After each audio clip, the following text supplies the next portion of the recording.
Press record. Okay, so it's 3:30, so I shall start. Hello everybody, welcome to our second All Souls seminar at home for this term. It's good to see you all.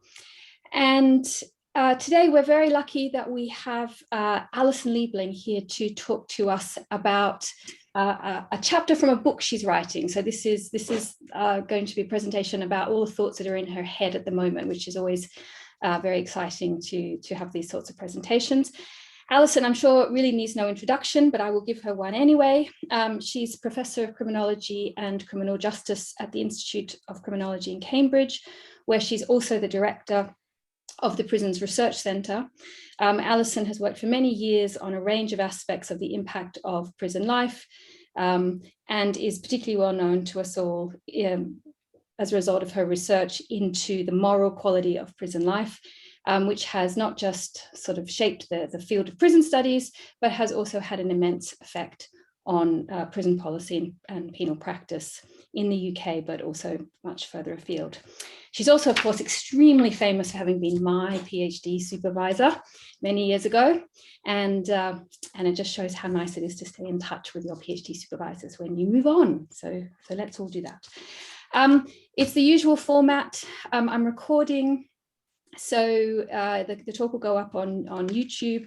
Alison will talk for about 45 minutes, and then there'll be about half an hour for questions.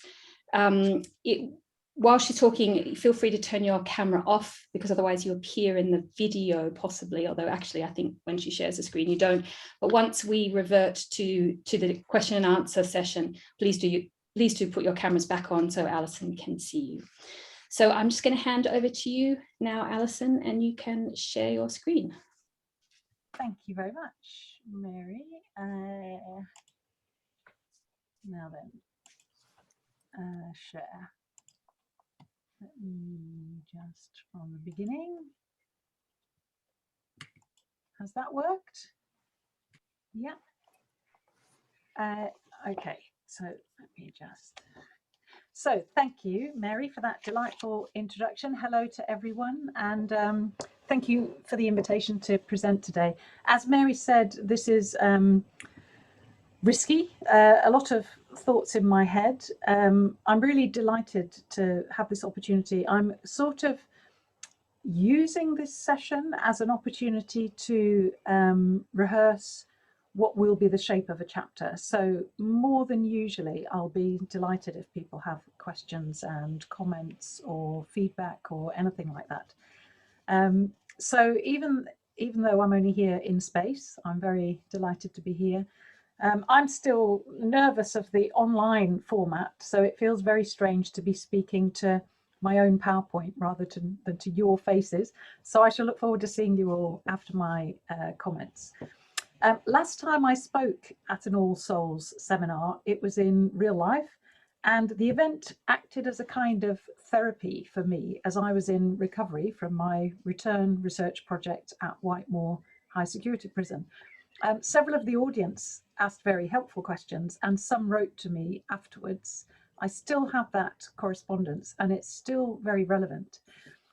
Much has happened since then, and I want to talk about one aspect of the work that I've done since, in particular today.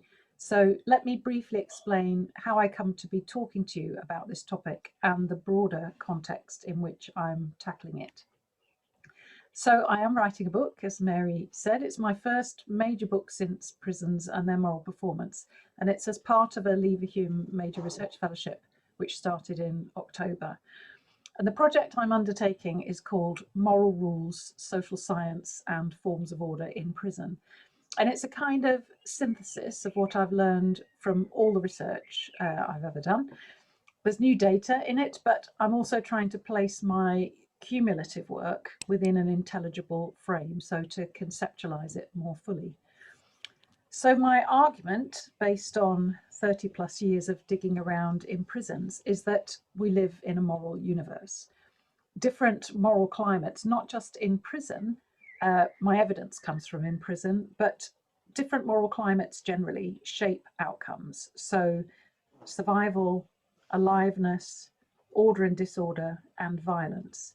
And diagnosing the precise content of this moral universe is really tricky.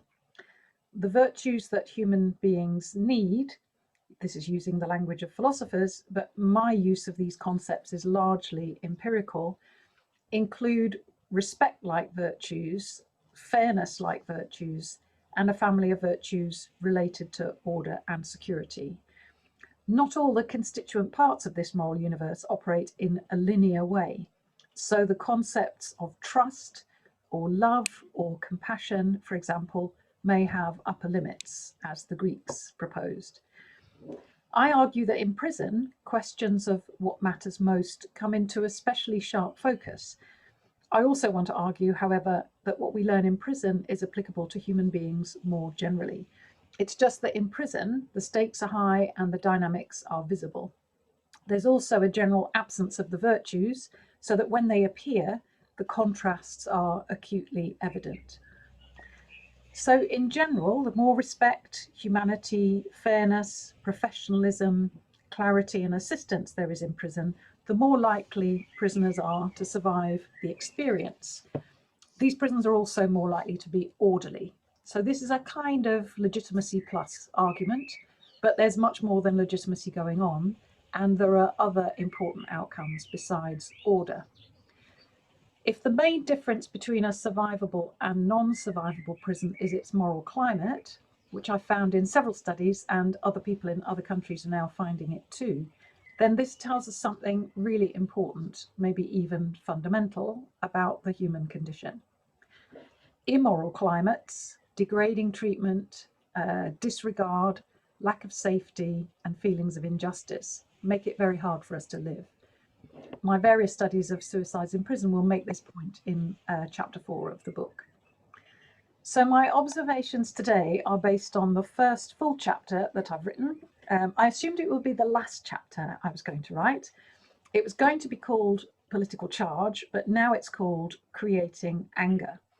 And it was the only chapter I didn't really want to write. I thought it would be the hardest in all sorts of ways, and I don't really like the topic, or I didn't. So that's all changed.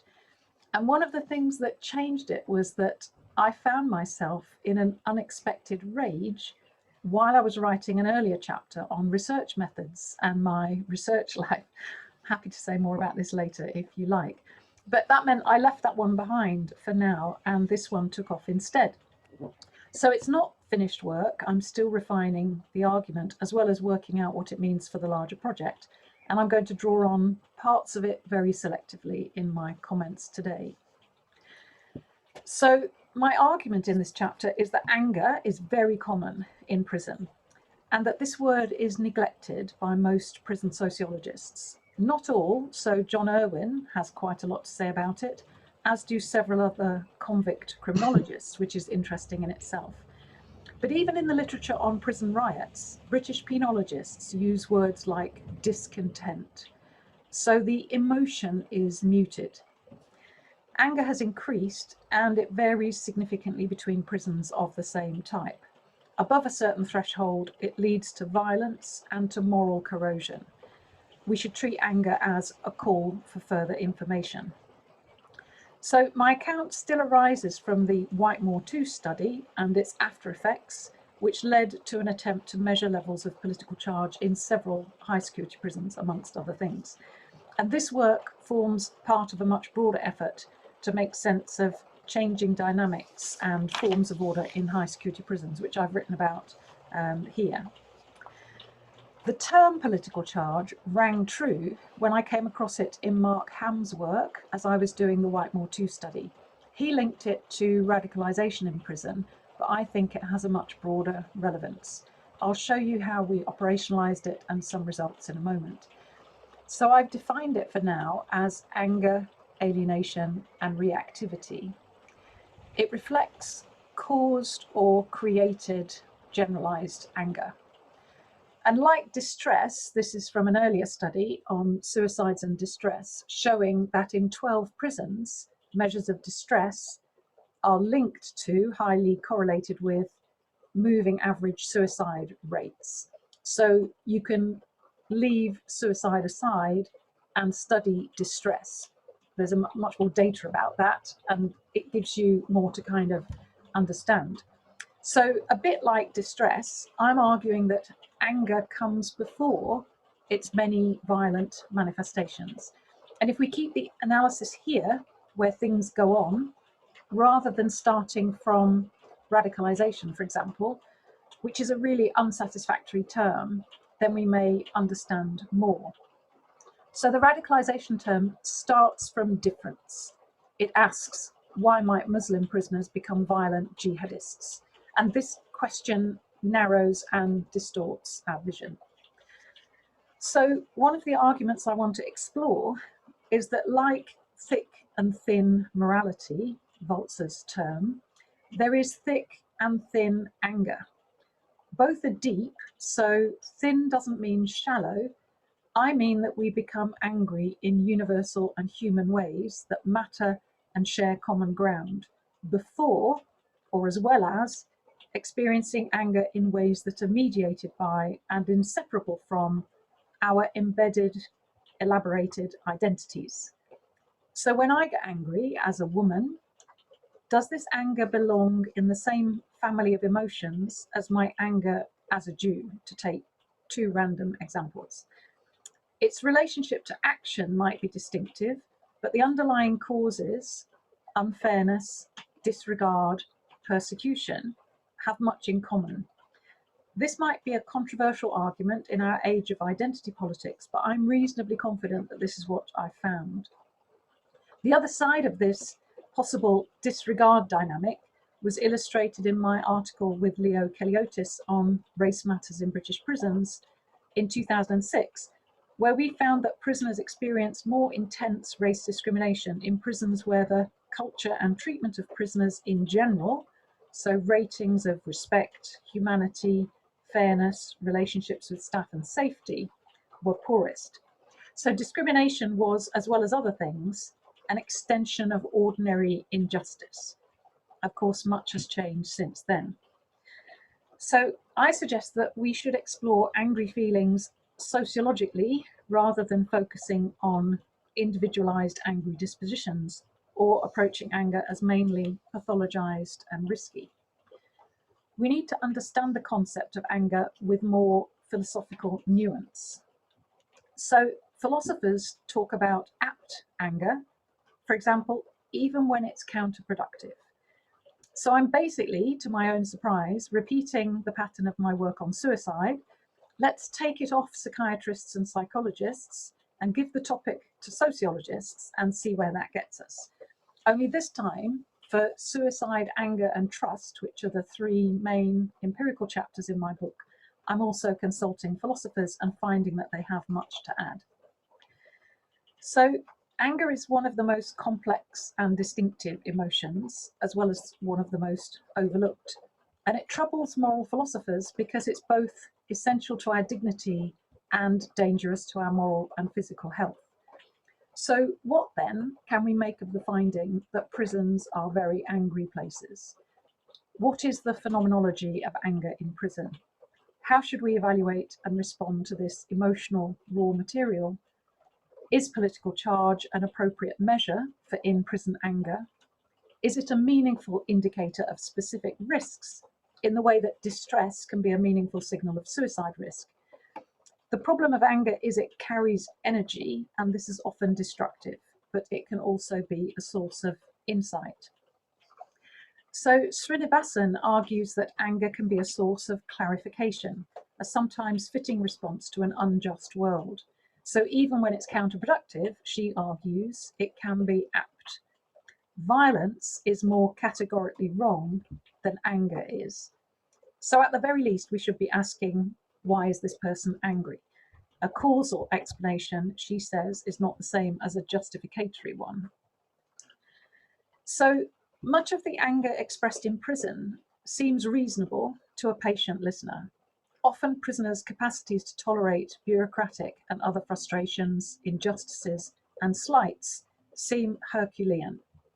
Sometimes it gets out of hand, the kind of excess that Aristotle worried about. So one prisoner who attacked and seriously wounded two members of staff at Frankland was diagnosed as suffering from post-traumatic stress disorder following racist and abusive treatment in this and another prison segregation unit where he spent many years. In the eyes of the court, his violence had been created by the prison. This was a controversial and unwelcome judgment for staff who felt betrayed.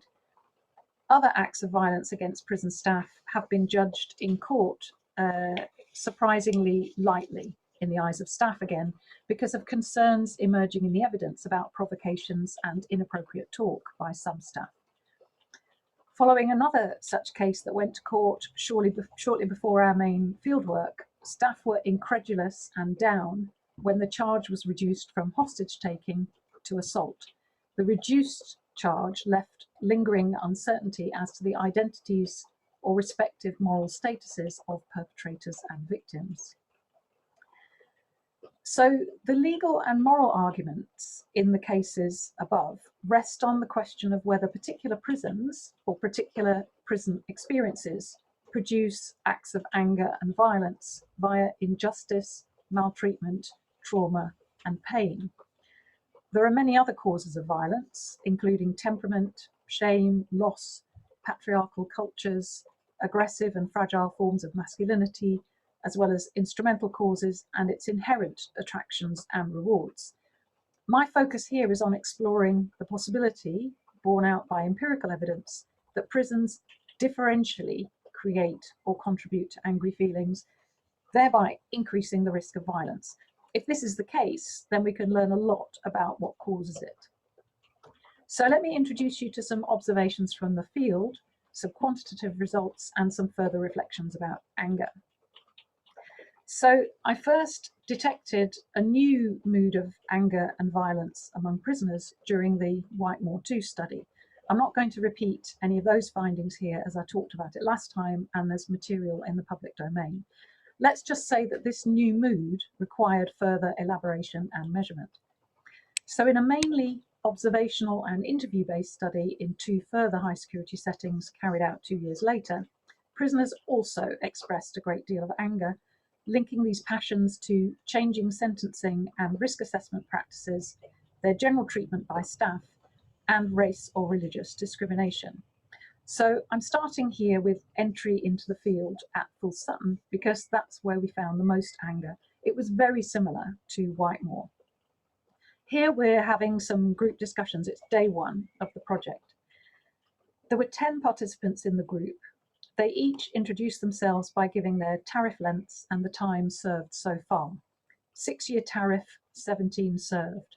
Most were still category A.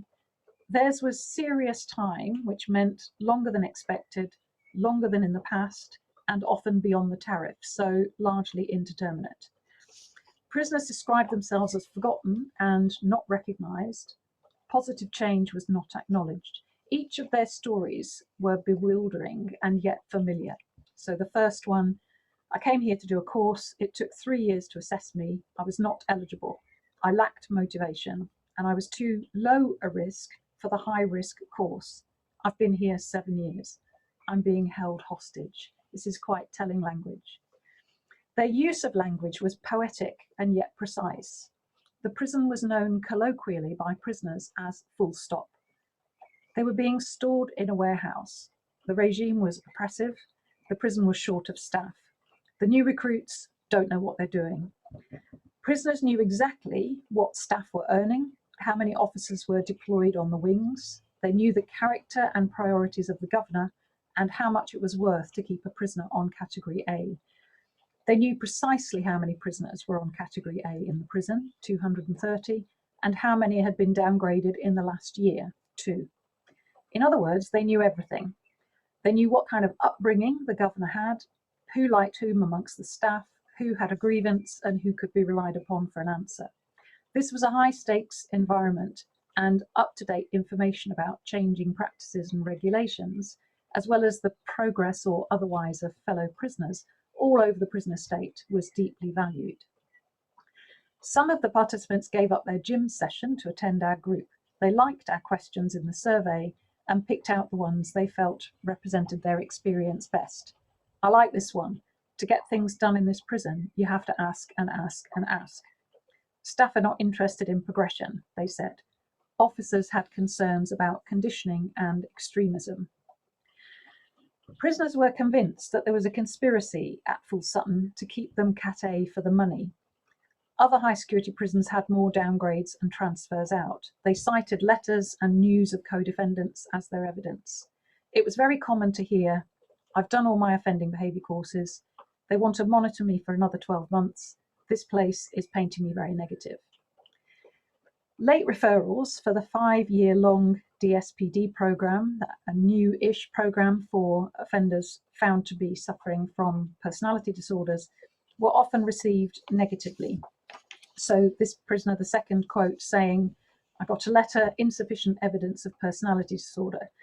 Then 2 weeks later, a psychologist ambushed me. He said, 'We're re-referring you to the DSPD unit. This would mean another 5 years knockback.' I was level 10 in anger, but self-control par excellence. I left the room and phoned my solicitor."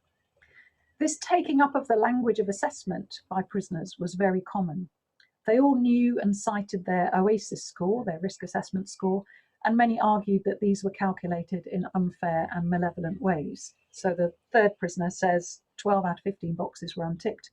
It was maliciously done. He doubled my risk. Prisoners complained that they're putting the public at risk, releasing people who are not getting the correct help.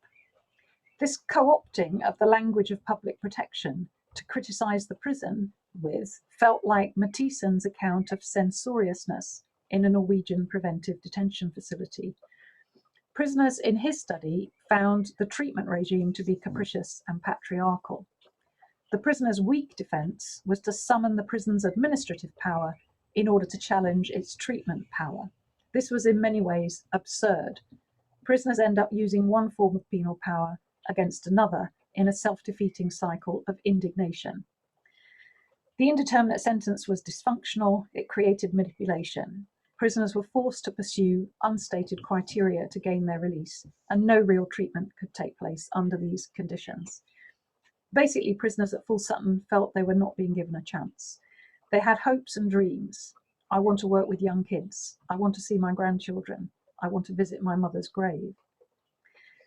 Our liaison officer told us there were 32 in the SEG today. That's a lot of people in the segregation unit. There were 9 natural life prisoners who would never be released. Some of the group described a return to the violence of the past. Some said, "Frankland is much better. You get more fresh air." We were to find that out for ourselves later. At Full Sutton, security run this jail. The slightest trouble, they're on it. Then why didn't it feel safe? By the end of our first day, our liaison officer's initially professional front had worn off. He referred to prisoners as oiks, and he said they were experts at manipulation. He couldn't do Grendon, he said, a therapeutic community, presumably because it was too kind. The happiest staff member in the prison was a dog handler. He described very high job satisfaction and introduced us to his arms and explosives dog. He was deeply compassionate in the way he talked about prisoners, but was more sanguine about senior managers. "I don't think we've got honest relationships with senior managers here," he said. He recounted a traumatic period earlier in his career at the prison involving lies and threats from a line manager. We were starting to get a feel of the prison. It was challenging to manage the groups. They were very intense. Prisoners' feelings were strong. They described a volatile atmosphere. Prisoners made it clear that they understood the new sentencing climate politically. So there's some quotes here. "The government are knobheads. They're all part of a club. They made international comparisons as well as constant internal comparisons with each other. There are prisoners on here who are far worse than me. It's all backwards. This is the only country that treats joint enterprise in this way. This is the worst legal system in the world. In Spain, they laugh at the way this is run. You can't do this, you can't do that. Only in England, barbaric country, it's like an extra punishment." They all had their own stories of kids who got 14 years for giving someone a light at a bus stop. The colour of his skin was a key factor. Police corruption, defence and prosecutor having tea together added to their evidence for cynicism, and they wonder why you've got angry, bitter people in here. Prisoners sometimes said, "It's a shame for the staff, they get grief. They should get clever people and street people together and work out a better system." In addition to the sentencing context, the day-to-day treatment of prisoners experienced, added extra weight and strain. So despite some outstanding work by individual officers, staff attitudes at Full Sutton were generally described by prisoners and managers as inflammatory. Staff were skilled, but they'd become as cynical as prisoners and resentful. So, for example, officers shouldn't be paid less than immigrant bus conductors. Senior managers described relationships as a bit more adversarial here. Frankland had a more family atmosphere, they said. Here, staff pushed your buttons. We asked prisoners to give us 5 words about my life in this prison. A typical reply was miserable, cornered, unsettled, lost, lonely. As staff-prisoner relationships thinned out, the knowledge needed to run a jail, so knowing who's got the power, also diminished. Staff are relying on prisoners more. Prisoners are noticing. This changed the dynamics and increased risk inside the prison as safety and dynamic security declined. A moral corrosion or blindness detectable in the prison service organisation as a whole seeped into the prison as minimum staffing levels and minimal regimes were proudly imposed. There were no longer evening activities during which staff at all levels could get in amongst prisoners. Why should governors worry about the size of the prison population or the length of sentences? So in order to assess the degree and kind of anger prisoners were feeling and to explore its links to outcomes, a number of items were created under a new dimension heading, political charge, defined here as anger, alienation, and reactivity. It's, if you like, an anger scale with a purpose. Mark Ham had used the term political charge briefly in his study of prisoner radicalization in California's Folsom and New Folsom prisons, finding that Folsom prisons failed state qualities: large, overcrowded, unpoliced, inactive, racially tense, with much violence, little treatment, and no overarching authority to ensure religious tolerance, generated a radicalized prisoner cell. One of Ham's respondents said, "You could feel the political charge on the yards." This term rang true as a term, as well as making conceptual sense. Unstable, unequal, and unsafe social and political orders with chaotic power vacuums are more likely to generate violent discourse and conflict. We understood the concept of political charge to mean anger that was turning towards action, that had or was developing political undertones, a view of the system oppressing the already excluded. I'll come back to this one, but here's a nice example, if nice is the right word, from another study. So this is from my Norgerhaven study, and all you need is the last little bit. I'm very angry against Norway. I will make fire, a Lithuanian prisoner. This is political charge. It also incorporated indignation, righteous anger, excited by a sense of wrong or injustice from humiliating, contemptuous treatment or a slight or affront. There were some plausible similarities between failing prisons, disorganized, poorly policed establishments with impoverished regimes and disrespectful cultures, and failed states. So this is just a quick overview of the findings on political charge.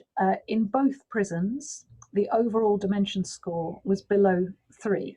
And that means, so 3 is a neutral score and anything below it is negative. All the dimensions are scored positively. So the lower the score, the higher the political charge. So the scores mean that in both prisons, there was plenty of charge. On the first item, my time in this prison has made me angry, 46% and 31% of prisoners agreed or strongly agreed with this item. So what you can see is a very significant mean score difference, but actually there's quite a lot of charge at Frankland. There's just quite a bit more at Full Sutton. So the overall score in Full Sutton was very significantly lower, meaning higher levels of political charge, than the score in Frankland. And we've seen in several prisons that once scores approach about 2.50, this is a kind of tipping point. The atmosphere starts to feel really dangerous. So Full Sutton was, at the time we studied it, it's important to note, an it rather than a thou prison. I'll say more about what that means, but briefly, prisoners were experienced objects rather than experiencing subjects, as they were at Frankland. The prison was technically high performing, so the senior management team were described by HMIP as slick and sophisticated, but it lacked humanity, except in some exceptional places. It was properly new penological. Prisoners felt stressed. This made it very different from Frankland, which was anything but slick, but far more person-centered. The next chapter that I will write is called Intelligent Trust, Distrust, and Becoming a Thou in Frankland, and that will tell Frankland's very different story. You can just see the gist here very briefly. While the geographical locations of the prisons were not very far apart, about 100 miles, their distinct political compositions were significant. So Sutton was in a Labour, Frankland was in a Labour ex-mining impoverished part of the country, whereas Sutton was in a Liberal Democrat ex-military tourist part of the country. And this impacted on the orientation and identities of staff. This table shows the percentage of prisoners agreeing or strongly agreeing to a number of illustrative moral quality items, just to provide a sense of these differences in ethos and climate and how they were experienced by prisoners. So the percentage of prisoners agreeing, for example, that I'm treated as a person of value at Sutton is less than half the number at Frankland, and so on. So again, the differences are quite stark, and sometimes it's helpful to see the detail. For now, I'm focusing mainly on Sutton, but like Sparks et al.'s study of Albany and Long Martin, there were shared features. So I'm pushing the differences as clearly as possible into view for analytic purposes. So 4 consequences flowed from the higher levels of political charge, which were interrelated. Prisoners' identities were narrower but edgier. Social hierarchies were steeper and firmer. More serious violence occurred, and other prisoners did not pass on information or warnings to staff when these were imminent. These dynamics had also been present at Whitemoor, whose moral performance profile had been very similar to the profile we found at Sutton. So this was all feeling like familiar territory. I'll give very brief examples of each of these. So narrow and politicized identities. Even old school prisoners talked about the ways in which historically anger produced by violent staff cultures shaped their identity. So the first quote is a prisoner who'd been around a long time and wanted to talk history. He said he was involved in a riot in the 1970s. He lost 14 teeth. I was kicked all the way downstairs. I was politicized by that. The next quote is a prisoner in Frankland. He's describing his oppositional feelings and his withdrawal from formal processes. So he's been trying to get a transfer. He doesn't talk to psychology, doesn't even read their reports. Last time I spoke to them, I got terrible feedback. Violent psychopath. There's no justification for that. They're saying crazy things in my parole reports. I don't bother anymore. The force I've got against me is more than I can handle. I'm angry. I'm not violent. Staff provocations often offended against race and religion. They think you're aggressive. We're not used to your kind up here. In Sutton, a strongly expressed form of Black consciousness was prevalent in our group discussions. All our expressions, our music come from slavery. I've got a white friend on the wing. He has different targets, different standards, as well as in individual interviews. We're suppressed, doors are closed. It's hard to like white people. The same urge or requirement to fight back was present among Muslim prisoners. These people are bitter against our religion. White prisoners of a certain kind were not immune. I see some white prisoners treated badly. If they're ghetto, if they relate our way, if they have the Black attitude, there's nothing wrong with that if you understand it. In this climate, there were edges to personalities: defiance, feeling, injury. The self had to become weaponized in its battle for freedom and dignity. The more individuals were treated as experienced objects rather than experiencing subjects, the more they projected these narrowed identities outwards. If you don't like me because I'm Muslim, I'll be more Muslim. We'll go to prayer, appoint our own religious leaders, challenge your right to search my cell. We'll all grow beards to intimidate staff, and we'll take over the open area in a workshop. Those are staff and prisoner comments. Anger produced narrower and more oppositional faith identities and behaviours. There was meaning in the light-hearted threat made by one old-school white gangster when he said, "I'm thinking of becoming Muslim just to wind the staff up." So something happened to difference above and below a moral cultural threshold. It became politically charged. Officers asserted their conservative white British identities. I'm a proud Yorkshireman, whilst prisoners asserted polarised versions of theirs. As Michael Walzer argues, when my parochialism is threatened, then I'm wholly radically parochial, a Serb, a Pole, a Jew. Under conditions of security, or we might read safety, I will acquire a more complex identity than the idea of tribalism suggests. I'll identify myself with more than one tribe, adding to the social construction of identity my own personal construction. Indeed, the experience of difference, when it's peaceful, increases the power of the individual subject who manoeuvres among a range of alternatives without ever being locked into a single one. This is precisely what we saw at Frankland. That's all in the next chapter. But here, thin descriptions and narrowed identities, Adichie's single story problem drove oppositional behaviours and steep hierarchical struggles. So the social dynamics of anger. This is from my fieldwork notebooks. A prisoner who made me nervous walked by staring angrily. He said, "Don't talk to her," to the others. My heart rate went up.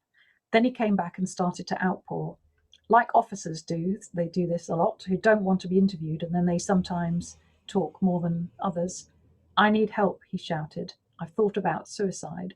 I understand why prisoners kill. It's mental torture." That's the end of his comments, and I'm writing to myself. The atmosphere changes very quickly. The prison is tense and edgy, as well as good-humoured, professional and busy.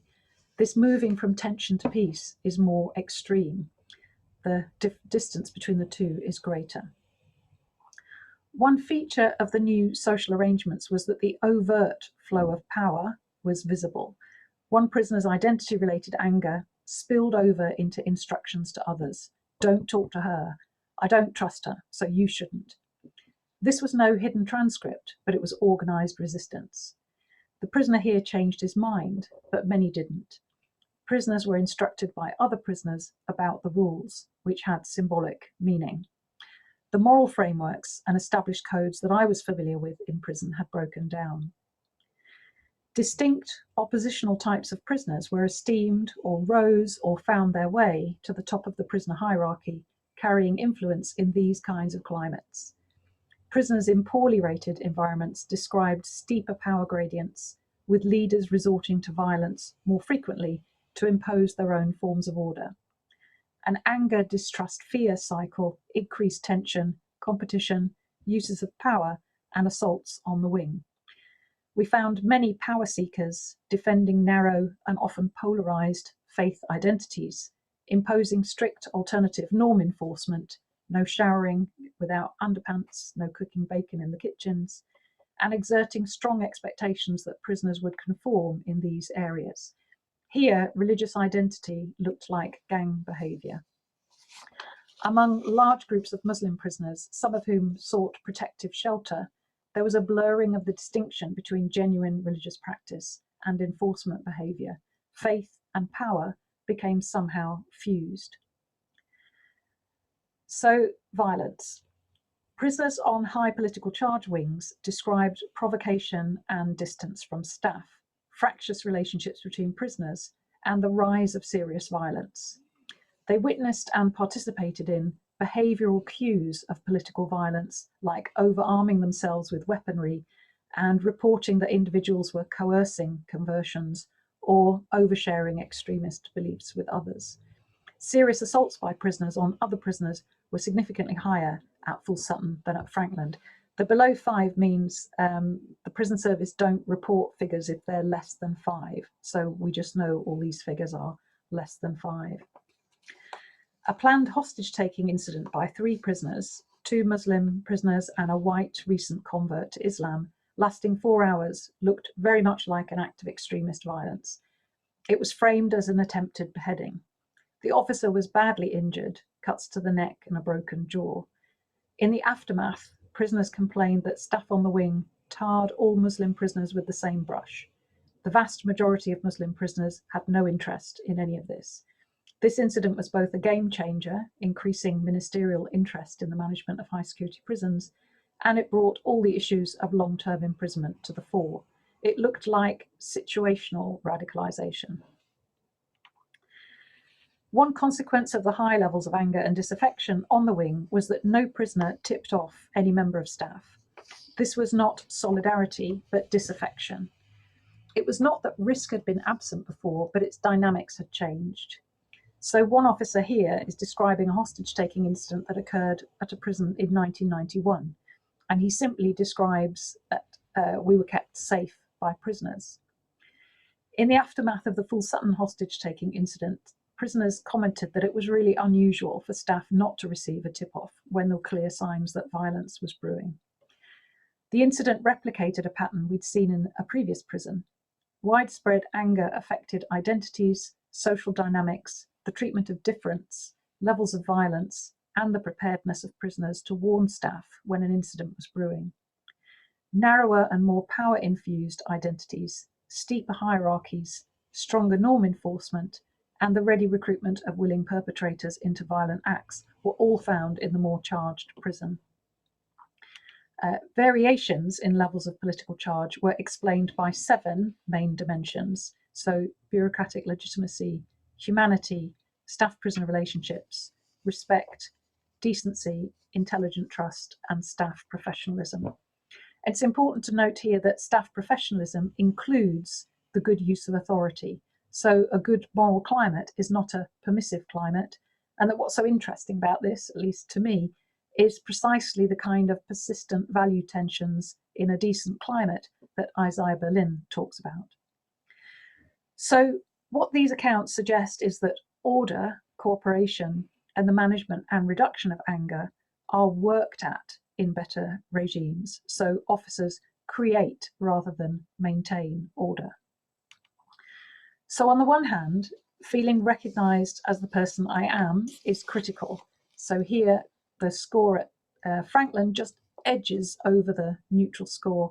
At Full Sutton, it's very much lower. But recognition is not the same thing as blind faith, and it can include the acknowledgement of real risks. All this comes in the next chapter. So I'm finishing now. The theoretical model I'm developing to explain the overall findings builds on my work on suicide and survivable environments. It draws on Martin Buber, who said, all actual life is encounter, and who distinguishes between meetings and unmeetings. George Eliot, which effectively means Spinoza, who talks about the vibrations of fellow feeling, and many others like Rowan Williams, who talks about people creating an environment for others in his book, Being Human. So this is from an article I've written recently. What George Eliot calls the vibrations of fellow feeling are inseparable from uses of power in prison. She says it's like a diffusion or expansion of one's life to be assured that its vibrations are repeated in another. So when an officer says, put the knife down, mate, just put it down, he, it was a he in this case, is drawing on knowledge acquired over time, seeds sown in social exchanges on and off the wing, the translation across differences into meaningful communication, acknowledgement, or connection. And when this works, the miracle of order, a normative order, can be created on a wing. When it fails, as it so often does, a spiral of antagonism, instability, and despair follows. The contrast between meetings and unmeetings, this is another way of stating Buber's I, it, I, thou distinction, makes up much of the syntax of power in prison. So, as human creatures, we depend on regard and acknowledgement as we do on oxygen. Our environment is our relationships. In places without what Rowan Williams calls reverence, others call deep human regard, power, anger, and violence are intertwined. My next chapter will describe the opposite dynamic, intelligent trust, distrust, and becoming a thou in Frankland. In this chapter, the next one, I mean, prisoners invite each other to religious ceremonies. They ask questions of each other's faiths. They show and develop the multiple identities that Walzer describes. But I haven't written that one yet. So this is my questions, because this is ongoing work and I'm still thinking. I've included questions that are troubling me, but I'm very happy to take questions from any of you too. Thank you very much. Shall I stop sharing, Mary?